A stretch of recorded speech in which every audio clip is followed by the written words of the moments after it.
la sesión de hoy sobre los tips antes de la cirugía del reflujo gastroesofágico, tutorizado por la doctora Mina Caracuel. Bueno, en primer lugar, los objetivos de la sesión son, como siempre, comprender los conceptos claves relacionados con la enfermedad del reflujo gastroesofágico y el manejo quirúrgico, repasar la técnica quirúrgica y, finalmente, me gustaría abrir un espacio de debate, si tuviéramos tiempo, para discutir los trucos y consejos que pudieran mejorar los resultados de la cirugía. ¿Qué es la enfermedad por reflujo gastroesofágico? El reflujo gastroesofágico, como sí, ocurre cuando los contenidos y secreciones del estómago fluyen de forma retrógrada hasta el esófago a través del esfínter gastroesofágico inferior, pero la enfermedad del reflujo gastroesofágico va más allá de los episodios aislados de reflujo y se produce por una repetición continua de estos episodios a lo largo del tiempo. Existe una cierta relación con la incidencia del adenocarcinoma esofágico y podemos dividir los síntomas que provoca entre síntomas típicos, atípicos y los síntomas de alarma. Los síntomas típicos son los clásicos, todos conocidos: ardor, acidez, regurgitación, hipersalivación. Los atípicos son aquellos que pueden causar que necesitemos un diagnóstico diferencial con otras enfermedades, como la sibilancia, la disnea, cambios en la voz, sensación de cuerpo extraño, dolor torácico. Y los síntomas de alarma son aquellos que nos deben hacer pensar en una patología más allá del propio reflujo gastroesofágico o de una complicación del mismo, como la disfagia, la odinofagia, la anorexia, la saciedad temprana, la pérdida de peso y las hemorragias digestivas. Complicaciones de alergia que pueden dar síntomas de alarma como tal pueden ser la estenosis péptica, el esófago de Barrett o el adenocarcinoma, además de complicaciones pulmonares.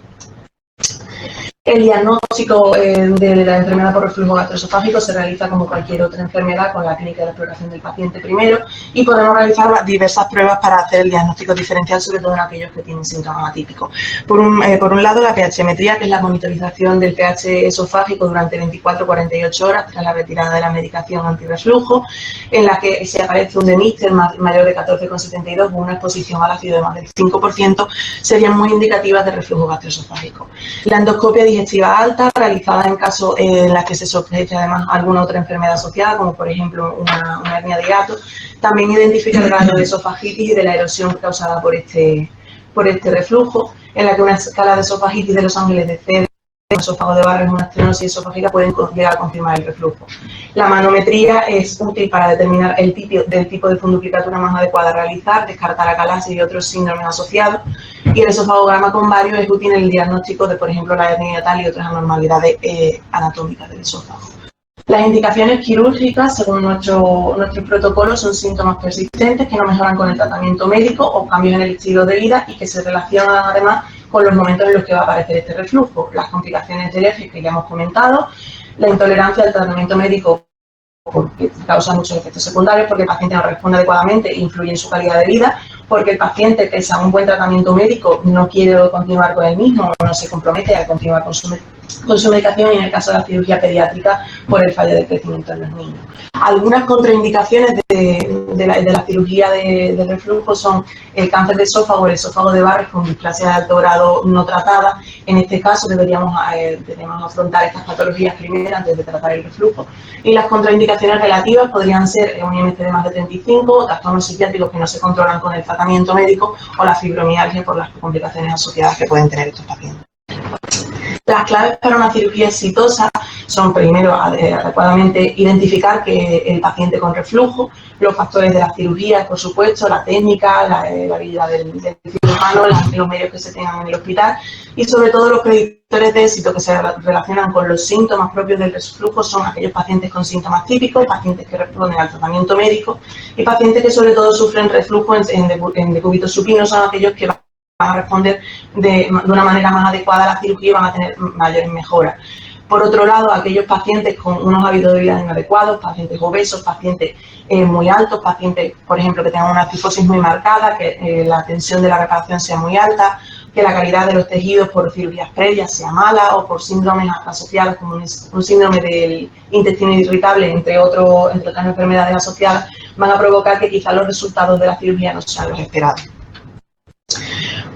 Antes de meternos con lo que es la clínica, con lo que es la técnica quirúrgica, quería comentar sobre todo los síntomas atípicos, que son aquellos que nos van a provocar que el paciente se lleve una peor sensación de la cirugía, porque son los que quizás mejoran en menor medida después de la intervención. Quizás también porque existe una falsa relación causa-efecto durante el diagnóstico entre los síntomas sobre todo respiratorios, con los síntomas del reflujo, y requieren que antes de plantear la cirugía se haga un estudio preoperatorio amplio y se consulte con otros especialistas para la realización de una laringoscopia, de una endoscopia, y la confirmación de que esos síntomas, que no son los típicos del reflujo, son realmente causados por el reflujo. Por mencionar algunos, por ejemplo, la tos, que puede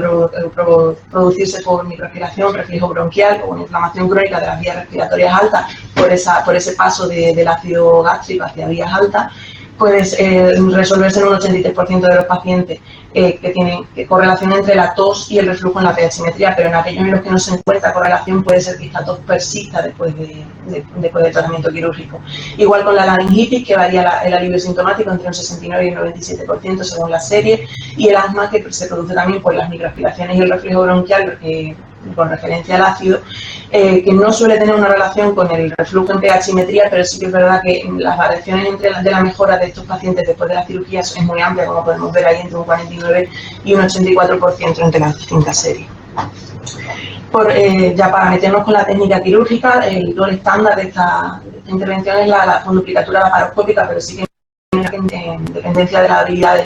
del equipo quirúrgico puede realizarse también de forma abierta, de forma clásica abierta, o incluso de forma robótica. La colocación del paciente en la mesa quirúrgica, en el caso laparoscópico, que es el que nosotros solemos realizar en el hospital, es semisentado sobre un apoyo blando con las piernas abiertas y emprender el ángulo inverso de unos 20 grados. El hiato esofágico se pone al apartar ligeramente el lóbulo izquierdo del hígado con un separador y comienza lo que es la disección de plano. Aquí me gustaría aclarar que he tomado estas imágenes de la enciclopedia médico-quirúrgica. Ellos comienzan la disección por el lado derecho, por el lado derecho diafragmático para liberar primero el pilar derecho. Nosotros comenzamos por el izquierdo porque solemos realizar casi siempre la técnica de Nissen, Nissen-Rossetti, y liberamos primero los vasos gastroesplénicos. Pero bueno, lo voy a explicar así porque me parecía una forma más docente de comentarlo. Primero seccionamos el epiclo menor, accedemos al pilar diafragmático derecho,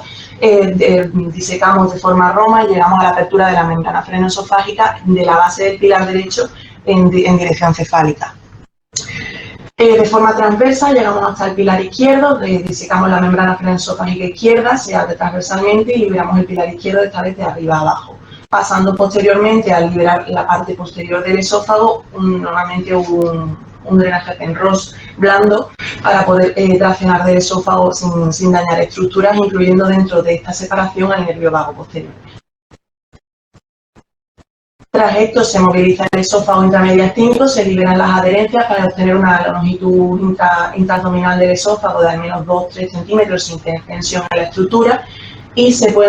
procede a lo que es la sutura de los pilares diafragmáticos. Nosotros aquí en nuestro hospital lo realizamos sobre todo con endostitch, realizando el nudo extracorpóreo, pero esto, como todas las técnicas, se puede realizar también con puntos sueltos. Normalmente se suele realizar entre 2-3 puntos sueltos en la parte posterior esofágica. Se pueden dar puntos también en la parte anterior, pero como comentaremos después, suelen dar más problemas de angulación del esófago. Finalmente se realiza el cierre de los pilares y, como se ve ahí, se comprueba la holgura del orificio con un instrumento de unos 5 milímetros de diámetro. Y aquí quería yo explicar las distintas técnicas que tenemos de funduplicatura. Es verdad que en el Nissen tenemos dos tipos de Nissen, el Nissen clásico y el Nissen Rossetti. En el Nissen Rossetti es el que se refleja en la enciclopedia médico-quirúrgica, por eso empiezan por el lado derecho, porque no liberan los vasos gastroesplénicos, pero en el caso de nuestros Nissen, que suelen ser Nissen clásicos, sí que los liberamos y por esa razón comenzamos por el lado izquierdo. Podemos realizar una funduplicatura tipo Nissen, que es de 760 grados alrededor del esófago, una funduplicatura tipo DOR, que es de 180, o una de Tupet, que es de 170. En función de qué elegimos una funduplicatura o la otra, en función de la manometría esofágica y de la funcionalidad del esófago. En aquellos esófagos funcionalmente adecuados podemos realizar un Nissen, un floppy Nissen, y en el caso de los DOR, en el caso de la utilización de un DOR o un Tupet, será en aquellos pacientes que presenten una dismotilidad esofágica por cualquier motivo. Ya llegando al motivo de esta sesión, son los tips and tricks que nos sugieren varios convenios de cirujanos de cosas que ellos han demostrado que mejoran los resultados de la cirugía. Sobre todo, inciden mucho en muchos casos, y es casi sorprendente porque en muchos estudios no se valora, es la ergonomía tanto del paciente como del cirujano. El mantener la altura del paciente a la medida adecuada según el cirujano principal, los monitores a la altura del ojo del cirujano y hacer pequeñas pausas entre grandes movimientos para poder descansar la musculatura y no acumular tensión. También la colocación de los trocales, sobre todo en la demográfica que tenemos ahora mismo de pacientes, sobre todo obesos, o pacientes que tengan un torso muy largo, en la que los trocales se favorece colocarlos más cerca del sifoide, utilizar el sifoides en vez del ombligo como punto de referencia para la colocación. También en el daño irreversible de la pleura, al hacer la disección y mediación del esófago, si aparece una hipotensión por este daño de la pleura, reducimos el neumoperitoneo, lo comenzamos con el anestesista y comenzamos con la liberación de la presión positiva en la ventilación. Si aún así aparece un carnotórax, como el que se ve en la imagen, realizaremos la aspiración del mediastino durante la desuflación abdominal al finalizar la cirugía, mientras el anestesista administra ventilaciones a capacidad vital. Y es siempre recomendable en estos pacientes, aunque no siempre se hace, sobre todo en perforaciones pequeñas, una radiografía torácica postoperatoria. En el caso de daño de la cápsula esplénica, cuando se disecan los vasos cortos, se recomienda, sobre todo en este tipo de técnicas, insinuar primero el elemento traumático posterior a la línea de disección del fundus gástrico, abrir las palas hacia la pared del estómago y moverlos en sentido de las agujas del reloj para alejar el fundus gástrico y hacer la disección con el instrumento cauterizador en ese punto, siempre alejándose de lo que es la cápsula esplénica y acercándose lo máximo posible al fundus gástrico. En pacientes que la longitud intraabdominal del esófago no sea satisfactoria, hay que asegurarse que no hay ninguna retracción cefálica de la unión esófago-gástrica y que el esófago está adecuadamente liberado en todos sus planos, permitiendo que tengamos al menos 2,5 centímetros como mínimo de longitud intraabdominal. En el caso de que esto no suceda, podemos disminuir la presión intraabdominal del neumoperitoneo, podemos realizar una mayor disección mediastínica hasta la vena pulmonar inferior y en el caso de aquellos esófagos que tras estas maniobras no consigamos tener una longitud de más de 2 centímetros, se puede realizar un proceso de alargamiento del esófago, como por ejemplo el procedimiento de Collins. En el caso de que haya una dificultad para colocar las suturas crurales, podemos reducir el neumoperitoneo, que siempre disminuye la tensión diafragmática. Si hay dificultad para realizar los nudos intracorpóreos, por gran tensión entre los dos pilares, podemos realizar una incisión de descarga en la zona lateral derecha de la crura y colocar un parche de malla en el defecto que creamos. Siempre debemos intentar no apretar la sutura anterior. Como he comentado anteriormente, la sutura anterior de la crura suele realizarse en orificios diafragmáticos que sean muy grandes, pero es verdad que si lo realizamos muy apretado o damos más de un punto, suele quedar una angulación del esófago que puede dar problemas de disfagia posterior. Antes de dar los nudos, realmente lo adecuado es cruzar y tirar de las dos hebras para comprobar que la tensión entre los tejidos de la crura es adecuada, pero es verdad que nosotros, por ejemplo, como realizamos sobre todo las suturas con endostitch, como comentamos abajo, es más fácil realizar las suturas con endostitch y no extracorpóreo, pues la comprobación de esta tensión es más complicada, pero es verdad que si se opta por la sutura intracorpórea, realizar esta comprobación de la tensión de la sutura siempre ayuda a que no quede demasiado tensa. Es también la dificultad en la sutura de la funduplicatura, la maniobra de limpiabotas para evitar la redundancia del fundus y la colocación adecuada de la funduplicatura. Siempre colocar primero la sutura más inferior para evitar que se nos suba demasiado la funduplicatura, se vierta el borde inferior esofágico y se produzca una erosión de este borde inferior esofágico debido a los ácidos gástricos. Y los puntos deben incluir solo la seromuscular, ya que una sutura de todo lo que es el espesor de la pared del estómago puede provocar que en un futuro aparezcan úlceras en esos puntos. Y en las hernias de gran tamaño es cuando nosotros, en la técnica que realizamos aquí en Balme, iniciamos la disección por la zona del ligamento gastrohepático en vez de por el lado izquierdo para facilitar la tracción de la misma. Finalmente, comentar un poco lo que es las nuevas posibilidades en la intervención de reflujo, como es el dispositivo LINX, que es un procedimiento laparoscópico en el que se coloca un anillo de cápsulas de titanio unidas entre sí, que no modifican la anatomía gástrica o de la unión gastroesofágica y utiliza la atracción magnética entre estas cuentas de titanio para evitar la apertura del esfínter esofágico inferior, para evitar que cuando se distiende el estómago o se relaja, este esfínter se abra, pero es verdad que no es efectivo para aquellos reflujos que están producidos por la gran presión intraabdominal total, es decir, en aquellos casos que el reflujo viene por una obesidad, por ejemplo. Tampoco están indicados en pacientes que tengan alteraciones anatómicas de de la unión esófago-gástrica, como puede ser en etnias y etales, y actualmente tienen un buen resultado a corto plazo comparable con la técnica Nissen, pero estamos pendientes todavía de los resultados a largo plazo, sobre todo con respecto a las complicaciones por perforación. En el posoperatorio inmediato, ya por comentar, se abandonan la medicación antirreflujo y se reintroduce la dieta líquida a las 8 horas de la intervención y triturada durante la primera semana, normalizando posteriormente. Existe un 90% de éxito en aquellos pacientes con síntomas típicos y, como hemos comentado, algo inferior para los atípicos. La normalización de la pH-simetría aparece en un 88 o 94% de los casos y la reanudación a largo plazo de la medicación antirreflujo es del 20%. Esto muchas veces causado por reintroducción en la atención primaria por reaparición de síntomas como dispepsia, que erróneamente se relacionan con reaparición del reflujo, pero que en la mayoría de los pacientes que posteriormente se realizan pruebas funcionales del mismo, no aparece